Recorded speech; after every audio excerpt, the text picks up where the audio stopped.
Let's get a check of the weather for New Year's Day with our meteorologist Rob Sharpe. But Rob, first, 2024 has come to an end. What were some of the big stories from the year? Yeah, we had some key ones. We had a couple of long-lived tropical cyclones up in the far north of the country, and they brought significant rainfall. We also, of course, saw a lot of heat. Perth, for example, breaking its all-time record. So for the country as a whole, we're talking about it being the second or third hottest year on record.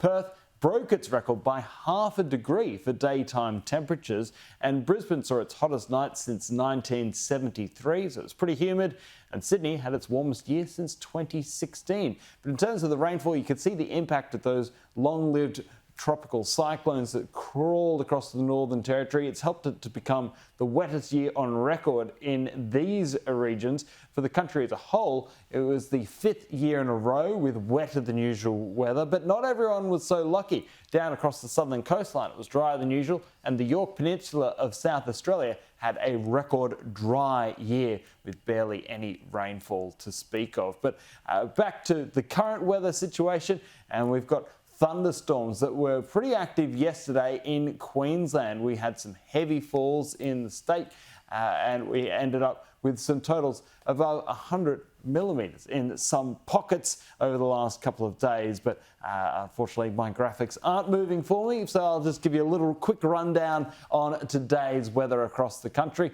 Generally dry across the south, although we will see a little front crossing Tassie, bringing a couple of showers this afternoon. We'll also have showers and storms through Queensland and inland New South Wales, some of which could be severe. And there'll be a few storms scattered across the northern tropics as it's looking pretty hot to the west.